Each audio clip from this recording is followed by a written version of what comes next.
Today, I'm going to present a topic on national integration, importance, and necessities. So I'm going to switching over to the slides. You can see that. See what actually national integration means. See, in late 1990s, we have seen a song which was "Mile Sur Mera Tumhara, To Sur Bane Hamara Tumhara." That was a very famous song. In fact, and on Doordarshan, it was telecasted at that time. And I think every child at that particular period used to remember that particular song. Shows what actually national integration means. Actually, seeing this thing, we can say that what actually national integration is awareness for togetherness. Awareness of togetherness among the citizens of our country. For example, we can say that India first, we the first. This is the slogan. Now the new youth need to do that. Although we belong to different religion, caste, reason, practice different culture and talk different languages. In fact, there are 1600 or more plus languages are there in our country. But in spite of so much diversity, we are all one. That thing we should remember. Integration or national integration play a major role in building the strong and prosperous nation.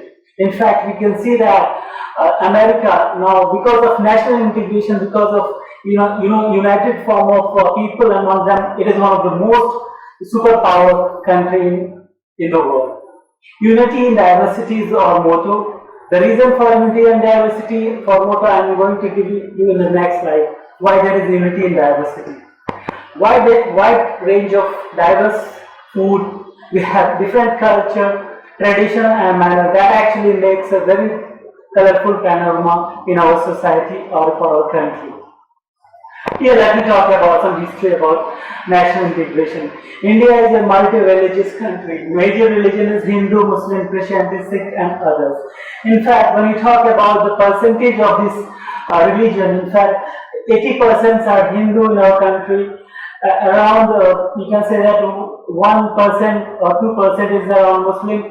Christianity and Sikh are very little or mere amount in our society. We are multicultural or multi-tradition nation. Let me talk about Hinduism. Hinduism actually is a way of life. In fact, it is being governed by the thoughts of Veda, and we have this Hindu belief in rebirth, spirit, and salvation. About Islam, in fact, when we say that the main book which is being followed is Quran. Here the supreme power is God, they call as Allah. In fact, last month there was a Ramzan month in which Muslim people follow a particular fasting, and then they have a festival called Eid that is being celebrated. Christianity, in fact, it was being founded by Jesus Christ, and it is one of the largest populated religion in the world. Christianity teaches about the peace and love and preaches. Jainism is another religion which is confined in India. It was founded by Mahavira. He was a king. He left his home at 30, and at around 12 years he attained the enlightenment. This particular religion talks about the humility, forgiveness, forwardness, commitment, purity, and chastity for people. In fact, the next religion is Buddhism. Was being founded by Gautam Buddha. He was a king. In fact, he left his home early and got enlightenment at the age of 42. Buddhism talks about rebirth. Nirvana can be attained by path of self-purification. That is the main motto of this particular religion. Sikhism, actually, here, Guru Gobind Sahib and many other of their followers, they did that thing. Now, why so much diverse culture is there in our country? The main reason is, in fact, many people from 10,000 years along, they came to this particular country. The first race which arrived to India was said to be Negrito as per G.H. Hunton. This particular race was more civilized, and they used to cultivate land and used to make small tools by using bone and stone. The next after Negrito race, Proto-Australite race, they reached India. They were basically they came from a primitive Australian race. Still, some of these particular race are confined in areas of Jharkhand and Madhya Pradesh. They are called as Santhal, Mundra, Biro, Asur, Cobra, etc. They, in fact, basically used to practice religion, and they started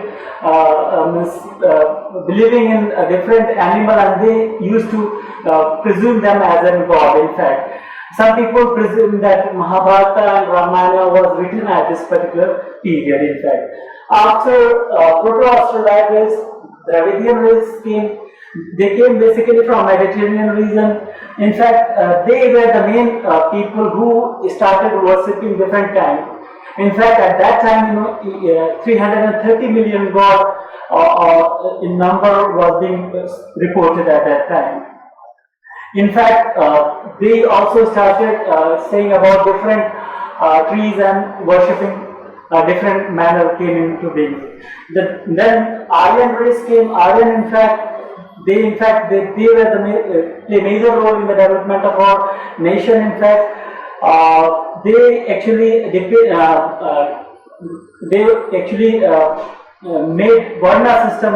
In fact, how the society based on their culture and based on their work, the society was divided. Muslim race came after Aryan race. In fact, there was a mixing between Hindu or the previous population as well as Aryan, and then it makes a very complex, or you can say very good, colorful tradition we get. Then influence of British to our culture. In fact, they also English become a major language. In fact, nowadays said that India is one of the largest speaking English people in the world.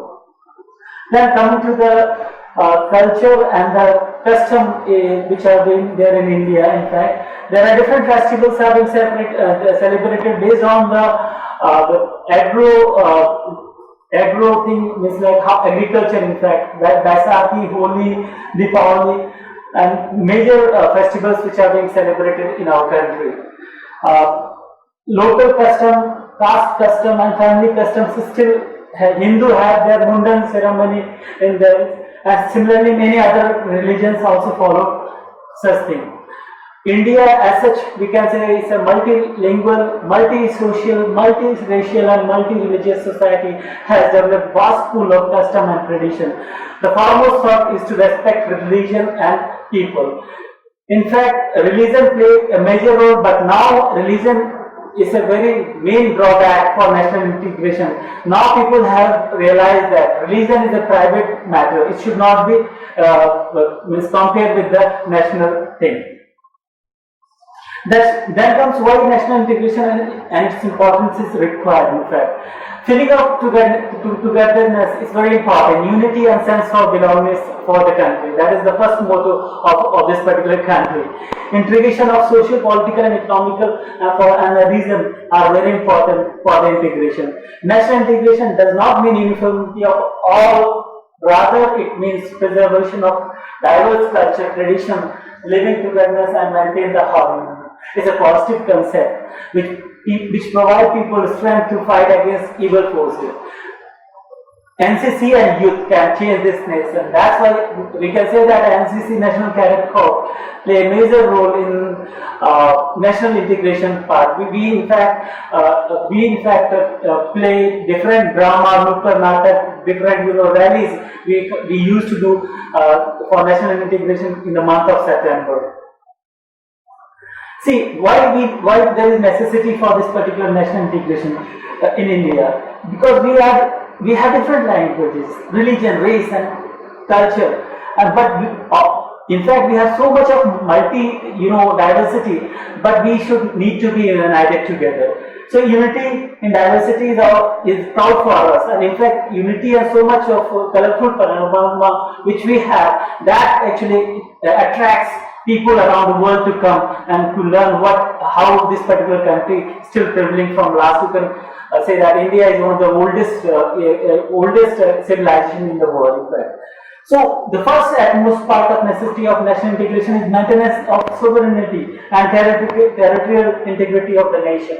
Second is the maintenance of peace and harmony. That is very important. And now we can see that, like, when elections comes, many people try to influence the national integration, and then the peace and harmony is being disrupted. Growth and development of nation is our main motto. In fact, Modi Sarkar has taken many step for growth and development of the country. In fact, reduction of poverty and illiteracy, this is also important. Once you are educated, then we can know what actually national integration is mean. Governments are focusing more on this for right to education, and other laws are there being implemented by the government. Internal security and law and order should be maintained. In fact, we have different insurgent and extreme things which are in fact they are disturbing the national integration. Cultural and religious development is also important, that actually adds to our life. Then economic and industrial growth is also necessary for national integration. Attract foreign investment and increase in import and export of goods. Recently, we have seen that there was a trade war between countries like China and America. In fact, India has also been influenced. Exchange of technologies, know-how and culture, that is very important. That makes us very diverse. Dignity and self-respect as a nation, that is also important. Welfare and well-being of the people is very important. And last is foreign relation and better standing among the nation of the country. We have seen that in last 5 years, our honorable Prime Minister Narendra Modi has visited many countries. This is one of the very important part for national integration. Next slide, I am going to show you about the nationality concept and the history. The first empire, generally we say that Chandragupta Maurya, he in fact initiated that. After that, Muslim rulers, after Chandragupta Maurya, many dynasties, in fact, the Hindu dynasties were there, the Gupta dynasty, where the maximum, flourish. Aryabhatta was there, who gave the term zero and other things. There were a lot of trigonometric things were developed at that period. Muslim ruler also influenced major, part of custom in our society. Major monuments were built in this area. British rule, in fact, they came somewhere in 1600 AD, in fact, but at the last battle, which was 1857 Battle of Plassey, at that time, British almost conquered almost all part of the India. After that, there was a freedom of fight. In fact, first mutiny was in 1857. It started from Meerut, in fact, but because of non-organization and many other factors, this particular freedom fight was suppressed down by Britishers. Then after that, National Indian Movement, Swadeshi movement was being led by Lala Lajpat Rai, in fact, where they talk about how to get freedom from the British. Swaraj term was being there. Hindu-Muslim unity came into being somewhere in 1905 when there was partition of East Bengal and West Bengal. Lala Lajpat Rai, Bipin Chandra Pal, Balgandhar Tilak, they played major role for freedom of our country. Then comes the Gandhi era. In fact, 3-4 major movement he started was non-cooperation movement. Although because of Jallianwala massacres, he stopped this particular non-cooperation movement. Then comes civil disobedience movement and Quit India movement. And after that, in 1947, we got independence from from Britishers. In fact, national interest and objective. Sovereignty is the national, interest. Sovereignty means autonomous and to remain independent. That is our right, and we need to maintain that. Integrity is well-defined territory. We have a well-defined territory, and our army or as a national citizen of this country, we need to maintain our territory. Unity means once we are united, we can do everything. It has been said like united we stand, divided we fall. British has followed the same rule, and because of that, only for 200 years, in fact, we were under their rule. In fact, security is required for internal and external threats within from the citizen, like we can say Naxalite, Bodo forces, or Alpha, other things they were there. External threats are from neighboring countries like Pakistan, Bangladesh, where they try to disturb the national integrity of the nation. Social welfare is very important. That is one of the objectives. Judiciary, we should be more powerful to that. In fact, because judiciary only major reforms have been done in our country. Protection of national monument and environment is very important. In fact, nowadays environment play a very important role because of large deforestation and various industrialization. There is a lot of disturbance or lot of ecological imbalances there, and because of that we are getting sometimes flood, drought or something we are getting every year. Protection of local industry is very important because foreign goods, they are cheaper or something like that, so our government and the people need to more focus on khadi bandar or something like that. Justice, education, gender equality and public health is very important. This is all about national integration. After that, I'll be taking another lecture on factors affecting national integration. Thank you very much. If you have any question, you can come and call me at 9455690544 or email me at munishkp@gmail.com. Thank you very much and have a nice day.